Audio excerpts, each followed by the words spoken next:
নতুন বাড়ির কাজ শেষ হইতেছে, কিন্তু পুরান বাড়িটার জন্য অনেক মায়া বাড়তেছে। আপনাদেরকে বলে বুঝাইতে পারবো না কতটা কষ্ট লাগে এই পুরান বাড়িটার জন্য। পুরান বলবো না, এটা আমার বিয়ে হয়ে আসার পর থেকে এই বাড়িটাতে আমি উঠছি। আজ 8 বছর হয়ে গেছে এই বাড়িটাতে আমি আছি। তো নতুন বাড়িতে যাওয়ার অনেক আনন্দ, কিন্তু মনের এক কোণায় অনেক কষ্ট এই বাড়িটা ছেড়ে যাওয়ার। নতুন বাড়িটাতে যখন যাব তখন আমার মনে হয় এই বাড়িটার দিকে আমি তাকাইতে পারবো না, কারণ এই বাড়িটাতে আমার অনেক স্মৃতি। তো যেদিকেই তাকাই ওই দিকেই স্মৃতি লুকিয়ে আছে। তো এরকমটা লাগে, মনে হয় এই বাড়িটা আমার জন্য অনেক কান্না করবে, কেমন জানি মনের ভিতরে আমার এই ভাবনাটা আসে। আর অনেক কষ্ট লাগে আমার মনে, কিন্তু এটা আমি কাউকে বলতে পারি না, আপুদের সাথে শেয়ার করলাম। তো যাই হোক, আমাদের জীবনটা এরকমই, এই আছি এই নাই, এই একজন আমাদের আপন হবে, এই দেখবেন 2 দিন পর সেও নাই হয়ে যায়। তো জীবনটা কিন্তু কারোর জন্য থেমে থাকে না, সবার জীবন চলতেই থাকবে, কারো না কারোর জন্য কিন্তু কারো জীবনই থেমে থাকে না।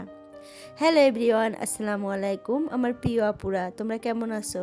আশা করি সবাই ভালো আছো। আলহামদুলিল্লাহ, তোমাদের দোয়া এবং আল্লাহর অশেষ রহমতে আমিও ভালো আছি। নাজনীন ব্লগ চ্যানেলে আরও একটা নতুন ভিডিও দেখার জন্য তোমাদের সবাইকে স্বাগত জানাইতেছি। আশা করি বরাবরের মতো আজকের ভিডিওটাও আপনাদের কাছে ভালো লাগবে। যদি ভালো লাগে প্লিজ একটা লাইক দিয়ে পুরো ভিডিওটা দেখার অনুরোধ রইল আপুদের কাছে।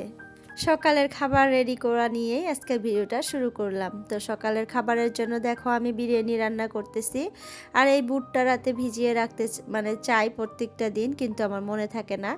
তো আজকে রাতে মনে হয়েছিল তাই বুটটা ভিজিয়ে রাখছিলাম, তাই জন্য কিন্তু আজকে আমি বিরিয়ানিটা রান্না করতে পারলাম। আসলে সকালে উঠে প্রত্যেক দিন আমার মনে হয় বিরিয়ানি রান্না করি, তো যখন দেখি যে আমি বুটটা ভিজাই নাই রাতে, তখন আর কিন্তু আমি বিরিয়ানিটা রান্না করতে পারি না। তো আজকে ফাইনালি আমি ভিজিয়ে রাখছিলাম। তো এই তো দেখো বিরিয়ানিটা রান্না করে ফেললাম। আর বিরিয়ানিটা কিভাবে রান্না করলাম তোমরা তো হয়তো দেখছোই, আমি আর কি বলবো।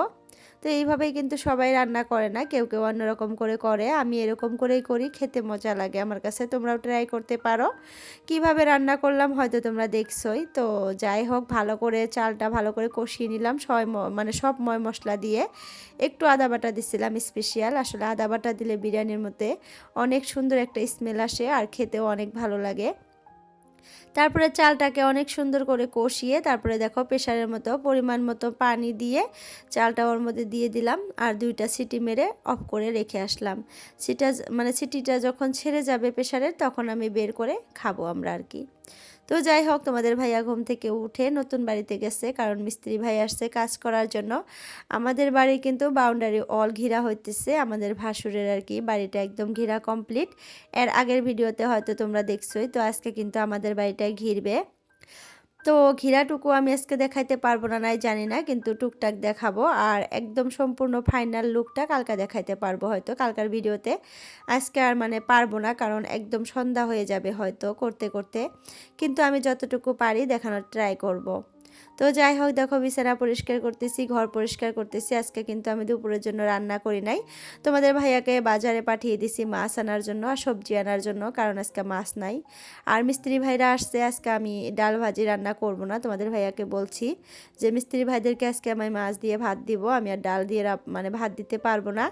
কালকাও কিন্তু ডিম আলু রান্না করছিলাম আর টমেটোর চাটনি করছিলাম, তোমরা হয়তো দেখছোই। তো আজকে তার জন্য বাজারে পাঠাইছি, মাছ আনলে তারপরে আমি সবজি রান্না করব। আর এই পাশে দেখো ছেলে মেয়ে 2জন বিরিয়ানি খাইতেছে রোদের মধ্যে বসে বসে। আসলে শীতকালে রোদ্রুর মধ্যে বসে খাওয়ার মজাটা কিন্তু একদমই আলাদা। অনেক ভালো লাগে, অনেক ভালো লাগে, কি আর বলবো। রোদের মধ্যে বসে যে কোনো জিনিস খাইতে কিন্তু অনেক মজা লাগে। তো যাই হোক, ছেলে মেয়েকে খাইতে দিয়ে আমি এই পাশে বিছানা টিছানা পরিষ্কার করতেছি খুব তাড়াতাড়ি করেই, কারণ তোমাদের ভাইয়া বাজারটা নিয়ে আসলেই কিন্তু আমি আবার রান্না বসিয়ে দেব। আবার নতুন বাড়িতে যেতে হয়, টুকটাক কাজ করতে হয়, মিস্ত্রি ভাইরা এটা ওটা চায় দিতে হয়। একা মানুষ জানোই তো, অনেক কষ্ট হয়ে গেছে আমার। আর আজকে আমার শরীরটা অনেক অসুস্থ, অনেক খারাপ। তারপরেও তোমাদের সাথে ভিডিও শেয়ার করার জন্য ভয়েস ওভার করতে চলে আসলাম। আসলে অনেক খারাপ লাগতেছে, অনেক ঠান্ডা লেগে গেছে। আর 2-3 দিন থেকে এত পরিমাণে শীত পড়ে, তোমরা তো হয়তো দেখোই। তো দেখো এই যে মাছটা নিয়ে আসছে তোমাদের ভাইয়া, অনেক বড় সাইজের হয়তো মাছটা ছিল, বড় বড়, কিন্তু মোবাইলের ক্যামেরাতে বোঝা যাইতেছে না। তো এই মাছটা দিয়ে বেগুন আলু গাজর টমেটো এগুলা দিয়ে আর কি রান্না করব, আর বেগুন ভাজি করব ভাবছি। তো চলো রান্না করতে করতে একটা আপুর কমেন্ট পড়ি। তো কমেন্টটা কেমন আমি তোমাদেরকে পড়ে শোনাই। তো আইডিটার নাম হলো এমডি আলী। আসলে আইডিটার নাম এমডি আলী, কিন্তু আপুটার নাম জানি না কি। তো আপুটা আমাকে কমেন্ট করে অনেক কিছুই বলছে আর কি, আর আপুর নামটা নিতে বলছে।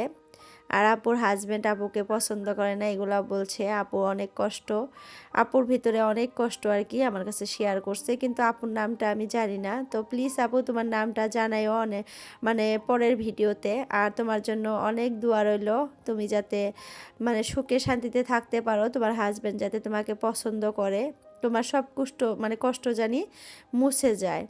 আসলে এই পৃথিবীতে সবাই জানি শান্তিতে বেঁচে থাকে, এটা আমার একটা আশা বা মনের থেকে আমি চাই। কারণ সবাই আর কি শান্তিটাই চায়, কেউ চায় না যে আমি কষ্টে থাকি।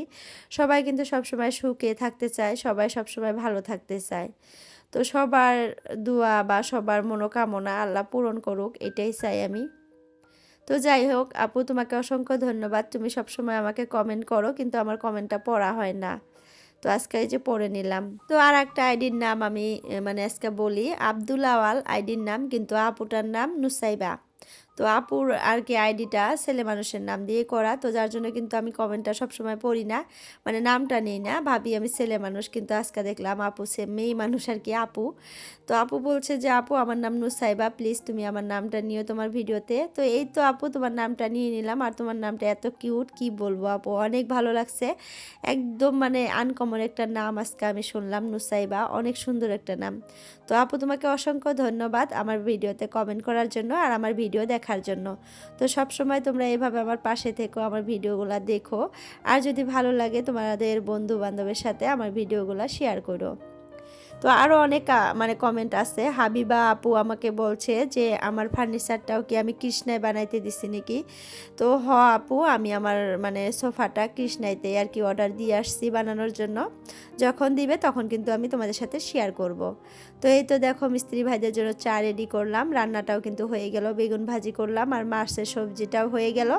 তারপরে এখন বাজে 10:30, আর মিস্ত্রি ভাইদেরকে আজকে বিরিয়ানি দিয়ে চা দিলাম। সকালে যে বিরিয়ানিটা রান্না করছিলাম একটু বেশি করে রান্না করছিলাম আমি, যাতে মিস্ত্রি ভাইদেরকেও একটু করে দিতে পারি, তো যার জন্য। তো এইটুকু দিয়ে 2 প্লেট করে তারপর দুজনকে দিয়ে দিলাম চা খাওয়ার জন্য। আর এই পাশে দেখো আমার ছেলের তো 5 দিন স্কুল বন্ধ, তো ও বলতেছে মা সিস্টার না আমার ব্যাগটা ধুয়ে দিতে বলছে। আসলে একটা জিনিস পুরানা হয়ে গেলে কিন্তু অনেক তাড়াতাড়ি আর কি লেতরা হয়ে যায়, নোংরা হয়ে যায়। আর বাচ্চা মানুষের জিনিস কিন্তু অনেক নোংরা হয়, কারণ তারা ভালো করে রাখতে জানে না, যত্ন করতে পারে না, যেখানে ইচ্ছা সেখানে আর কি ফালিয়ে দেয়, তার জন্য। তো আমার ছেলের ব্যাগটা না কালারটা এরকম আর একটু নোংরাও হয়েছিল, তো ভাবলাম যে আজকে একটু রোদ উঠছে যেহেতু ধুয়ে দেই, শুকিয়ে যাবে।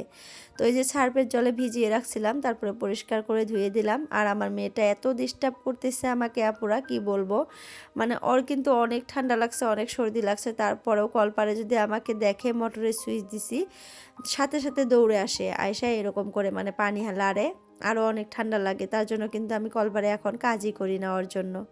তো যাই হোক দেখো আমাদের বাগানটা কেমন লাগতেছে, একদম এই সাইডে এনে রাখছি একদম ছেমা, তারপরেও রাখছি, নষ্ট করি না এই গাছগুলা, যাতে এক সাইডে থাকতে পারে। তো এই তো দেখো আমার ছেলে এখানে এসে মাটির মধ্যে খেলতেছে, আর এই যে মিস্ত্রি ভাইরা কিন্তু ওই পাশে কাজ করতেছে আজকে, মানে পোস্টগুলা গাড়তেছে, তারপরে কিন্তু এইভাবে টিন দিয়ে বেড়া দেব। আর এই মাটিগুলোও না সরাইতে হবে, তো তোমাদের ভাইয়া বলছে একদিন 2টা কামলা নিবে আর কি। আর এই ভাইদেরকেই বলছে যে তোমরা এসে প্লিজ একটু মানে ঠিক করে দাও, এগুলা মানে ঠিক করার জন্য এখন মানুষই পাওয়া যায় না, মানে এরকম হয়েছে টাকা থাকলেও মানুষ পাওয়া যায় না, এরকম মানে সবার কাজে সবাই ব্যস্ত, গ্রামের মধ্যেও এখন মানুষ খুঁজে পাওয়া যায় না কাজের জন্য। 500 টাকা দিন দিবেন, 600 টাকা দিবেন, তারপরও দেখবেন মানুষ পাওয়া যায় না। তো এই ভাইদেরকেই বলা হয়েছে যে ভাইয়ারা একটু প্লিজ এগুলাই করে দিও, মানে তারা কিন্তু কাঠমিস্ত্রি, তারা এগুলা কাজ করে না, তারপরে আমাদের নিজেদের মানুষ, আমাদের আর কি আমার ভাসুর হয়।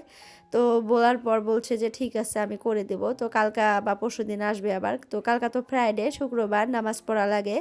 তারপরেও আমার ভাসুর অনেক রিকোয়েস্ট করে বলছে আসার জন্য, তো ভাসুরটা আর কি বলল আমাকে, মানে এই মিস্ত্রি ভাই বলল যে কালকে আসতে হবে, আমাকে অনেক রিকোয়েস্ট করে বলছে, মানে এই বেড়াটা দিতেই হবে, তো কালকে আবার আসবে। তো হয়তো অনেক আপুদের কমেন্ট আর কি বাদ পড়ে গেল, তো তোমরা কিছু মনে করো না, পরের ভিডিওতে আমি তোমাদের কমেন্টগুলো পড়বো, নামগুলাও নিব। তো এই তো দেখো বেড়া দিতেছে, মাটিগুলো সমান করতে হবে, আরও অনেক কাজ, এগুলা কাজ লাহে লাহে করে করতে হবে আস্তে আস্তে করে। তো নতুন বাড়ির কাজ কিন্তু প্রায় শেষের দিকেই, এখন বাউন্ডারি ওয়ালটা ঘিরে মাটিগুলো সমান করলেই কমপ্লিট হয়ে যাবে। তো তারপরেই কিন্তু আমরা মানে আসবো আর কি নতুন বাড়িতে, আর আসতে তো তোমরা দেখবাই। আর 14 তারিখে কিন্তু আমাদের বাড়িতে একটা প্রোগ্রাম আছে, তো তোমরা ভিডিওতে দেখতে পারবে। তো আপুরা আজকের জন্য ভিডিওটা এতটুকুই রাখলাম, বাই বাই, আল্লাহ হাফিজ।